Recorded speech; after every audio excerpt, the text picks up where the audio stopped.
golden gloves around his neck. Joins me right now. With him is his attorney, Sanford Rubenstein. Welcome, gentlemen. Now, Mr. Rubenstein, I promise I won't try the case here. Just a quick sort of, how the heck did this happen? You always wanted to fight Mike Tyson, but not like this, right? Yeah, definitely. You know, Mike, I don't know, he just got some type of attitude problem. And, you know, I just said one comment. I just wanted to protect the guy. I wanted the guy to, to be aware of the young ladies he was with, knowing that I read about the sexual assaults that was pending on the guy. And he came at you. So, he showed me a good time. So I wanted to just, volunteer and show him some type of, respect too.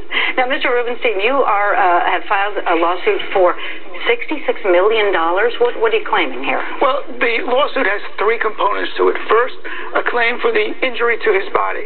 Secondly, property damage. His coat was torn up ferociously by Mike Tyson. We allege in the complaint. A mink coat? Yes, and thirdly, and most importantly, punitive damages.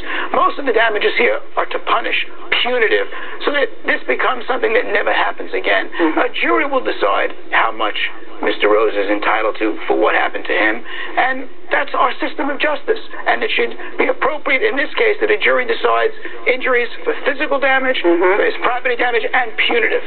Mitchell, how you feeling now? I mean, how's your career going? Are you able to fight? What happened to you? Well, knowing that I suffer a herniated disc, the your back? In my neck, actually. So, the doctor tells me, there's a possibility if any pressure goes onto that spot on that spinal cord, it's a possibility that I can, it can clog up, an artery and stop the oxygen to my brain.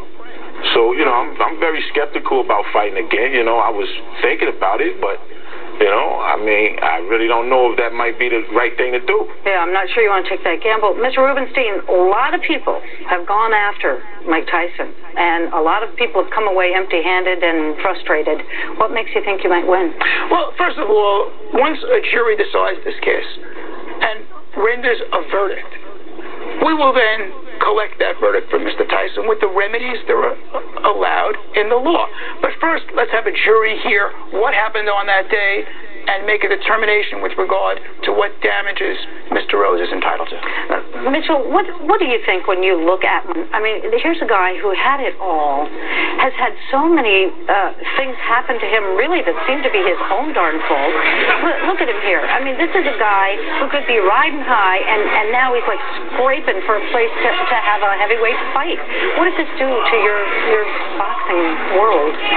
Well, I just look at the guy, as a guy that, made a tremendous amount of money, and, got a lot of people around that's, is definitely heckling, trying to, get to him and get some of his money. Maybe he made a little too much money for his age. Yeah, some people might say you're one of them. Yeah, the fact of the matter is, when you go within our system of justice and allow Mr. Tyson whatever defense he chooses to raise in this case, and have the case decided by a jury, that's all Americans' right. And when they believe that they've been wronged, they have a right to have a jury determine their damages. Sanford, Rubenstein, Mitchell Rose. I'm sorry, Mitchell, don't get mad, but we're out of time.